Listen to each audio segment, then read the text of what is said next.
Existe um lugar no Brasil onde bússolas giram sozinhas, equipamentos eletrônicos morrem sem motivo e moradores locais se recusam a passar por lá depois das 6 da tarde.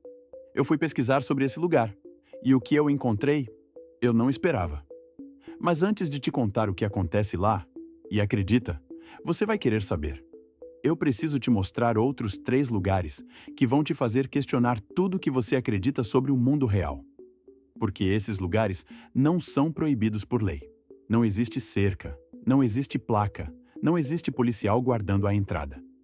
Eles são evitados por algo muito mais poderoso do que qualquer lei: o medo. Fica até o final, porque o último lugar dessa lista é o que vai ficar na sua cabeça quando você apagar a luz hoje à noite. Caso 1. A Floresta dos Desaparecimentos, Serra do Cachimbo, Pará. Vamos começar com algo que a maioria das pessoas nunca ouviu falar. E isso por si só já deveria te preocupar. A Serra do Cachimbo fica no sul do Pará. Uma região de floresta fechada, quilômetros e quilômetros sem nada além de árvores, silêncio e uma estranheza que os moradores das comunidades próximas descrevem sempre da mesma forma. Aqui dentro, o tempo passa diferente. Desde a década de 1970, há relatos de pessoas que entraram na floresta e simplesmente não voltaram. Não estamos falando de acidentes comuns, de cobras ou de animais selvagens. Estamos falando de caçadores experientes, pessoas que conheciam aquela mata como a palma da mão, que desapareceram sem deixar rastro. E sabe o que é mais perturbador? Quando equipes de busca e resgate foram enviadas para procurar os desaparecidos, alguns dos integrantes relataram a mesma coisa: uma sensação de desorientação absoluta. Como se a floresta tivesse mudado de lugar. Como se os pontos de referência que eles marcaram horas antes simplesmente não existissem mais. Um guia local, que preferiu não ser identificado, disse em uma entrevista para uma rádio regional no final dos anos 90: tem lugares dentro dessa mata que você entra andando em linha reta e sai pelo mesmo ponto que entrou. Não é possível, mas acontece. Agora eu te pergunto, e quero que você responda nos comentários: você acredita que pode existir alguma explicação racional para isso? Alguma anomalia geográfica, alguma ilusão de percepção? Ou tem algo mais acontecendo aí? Guarda essa pergunta, porque no próximo lugar, a ciência tentou responder e falhou. Caso 2. A região das anomalias magnéticas, Triângulo Mineiro. Se você é daqueles que precisa de algo mais concreto, mais mensurável, então presta atenção nesse aqui. O Triângulo Mineiro, que compreende cidades como Uberaba, Uberlândia e Araguari, é uma das regiões com maior concentração de relatos de fenômenos anômalos no Brasil inteiro. E não estamos falando só de histórias de interior. Estamos falando de registros. Pilotos de pequenos aviões que sobrevoam a região relatam interferências inexplicáveis nos instrumentos de navegação. Bússolas que apontam em direções impossíveis. Rádios que captam frequências que não deveriam existir naquele espectro. Em 1996, um caso ficou conhecido entre pesquisadores do fenômeno OVNI no Brasil. 3 pessoas que viajavam de carro de madrugada relataram que seus celulares, que naquela época eram raros e caros, desligaram ao mesmo tempo. O motor do carro falhou e por aproximadamente 40 segundos, segundo o relato delas, tudo ficou completamente em silêncio. Não o silêncio da madrugada. Um silêncio diferente. Como se o mundo tivesse dado uma pausa. Pesquisadores geofísicos já estudaram a região e encontraram algo interessante. Existem depósitos minerais na área com composição incomum, que podem gerar campos eletromagnéticos localizados. Isso explicaria parte das interferências nos equipamentos. Mas não explica tudo, porque anomalias magnéticas naturais não aparecem e desaparecem. Elas são constantes. E o que moradores e visitantes relatam é diferente. Elas surgem de repente em lugares que já foram verificados antes e somem sem deixar rastro. Você consegue imaginar estar dirigindo à noite, em uma estrada vazia, e de repente o seu carro simplesmente parar, sem razão alguma, sem avisar? Porque tem gente que passou por isso e voltou diferente. Mas olha, eu preciso pausar aqui por um segundo, porque o próximo lugar que eu vou te apresentar é diferente dos outros 2. Os anteriores têm registros históricos, têm pesquisadores, têm pelo menos uma tentativa de explicação científica. O próximo não tem nada disso. Ele só tem testemunhas. E todas elas descrevem a mesma coisa. Fique comigo. Caso 3. A área onde equipamentos morrem. Chapada dos Veadeiros, Goiás. A Chapada dos Veadeiros é um dos lugares mais bonitos do Brasil. Cachoeiras, formações rochosas antigas, biodiversidade impressionante. É patrimônio da Unesco. Recebe turistas do mundo inteiro. E ainda assim, há uma parte dela que os próprios guias locais preferem evitar. Não o parque todo. Uma área específica. Uma região de difícil acesso, afastada das trilhas turísticas, onde o solo tem uma das maiores concentrações de cristal de quartzo do planeta. E aí começa a estranheza. O quartzo é um mineral semicondutor. Ele interage com campos elétricos e eletromagnéticos de formas que a ciência ainda está tentando compreender completamente. E na Chapada, em algumas áreas, essa concentração é tão alta que você consegue ver pedaços de cristal saindo do chão, brilhando. Parece lindo. E é.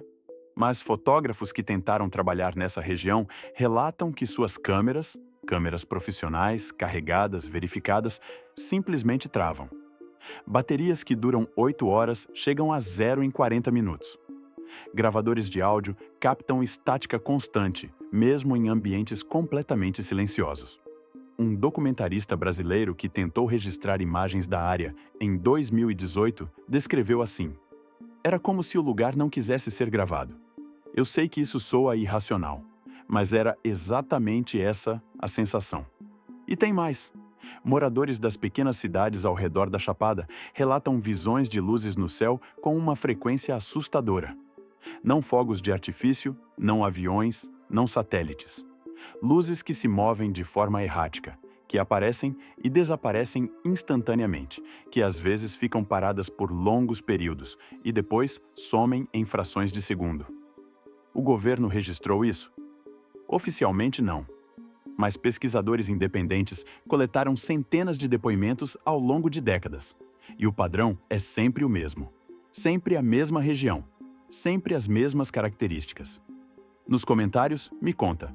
Você já foi à Chapada dos Veadeiros? Alguma coisa estranha aconteceu com você lá? Porque eu já vi relatos de brasileiros que foram como turistas comuns e voltaram com histórias que eu nunca esperaria ouvir. Caso 4. O lugar que eu mencionei no começo. A Estrada das Bússolas Loucas. Lembra que no começo do vídeo eu disse que existe um lugar no Brasil onde bússolas giram sozinhas e moradores se recusam a passar depois das 6 da tarde? Chegou a hora. Estamos falando de uma estrada vicinal no interior do Mato Grosso do Sul. O nome oficial ela tem, mas os moradores da região mais próxima a chamam simplesmente de a Estrada Torta. Não porque ela tenha curvas. Ela é praticamente reta. O nome vem de outra coisa. Nos anos 80, quando a estrada foi aberta para facilitar o escoamento de produção agrícola, os primeiros caminhoneiros que passavam por ela começaram a relatar algo difícil de explicar.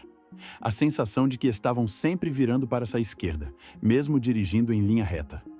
Uma desorientação espacial constante que sumia assim que eles saíam daquela faixa de terra. Com o tempo, os relatos foram ficando mais intensos. Animais que cruzavam a estrada e paravam no meio, completamente paralisados, olhando para um ponto fixo no nada, por minutos seguidos, antes de disparar em pânico na direção oposta. Cães de fazenda que se recusavam a se aproximar da estrada à noite, latindo para algo que não estava lá, e as bússolas. Qualquer pessoa que para o carro naquele trecho e pega uma bússola vê a mesma coisa. A agulha não aponta para o norte.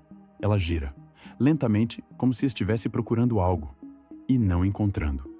Geólogos que analisaram amostras do solo da região encontraram concentrações de ferro e magnetita que fogem completamente do padrão esperado para aquele tipo de terreno.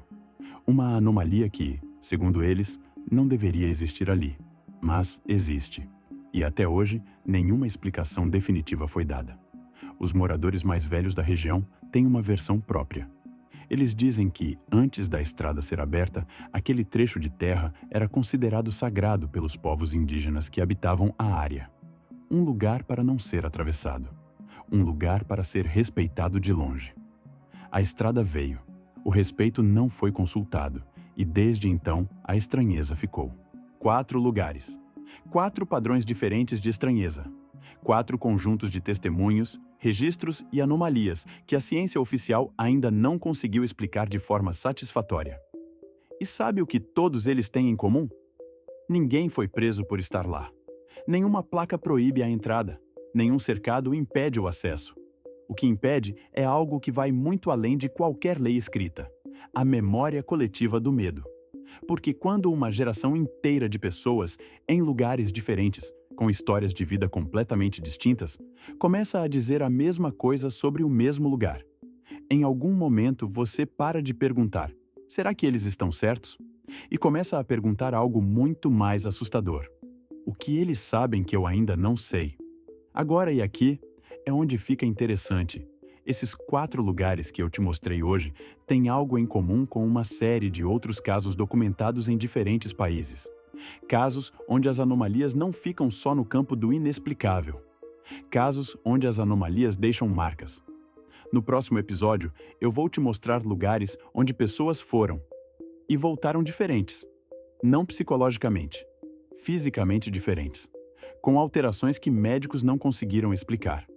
Com memórias de coisas que, segundo todos os registros disponíveis, simplesmente não poderiam ter acontecido. Você está preparado para isso? Se você chegou até aqui, você já sabe que esse canal não é sobre as histórias inventadas para dar medo. É sobre os casos que existem, que estão documentados, que aconteceram com pessoas reais e que a maioria dos canais não tem coragem de levar a sério. Se isso é o tipo de conteúdo que você quer continuar acompanhando, o próximo passo é simples: se inscreve no canal, ativa o sininho e me conta nos comentários qual desses 4 lugares te deixou mais desconfortável. Porque eu quero saber. E a resposta de vocês vai influenciar diretamente o que eu trago nos próximos episódios. Nos vemos no próximo. E acredita, você não vai querer perder.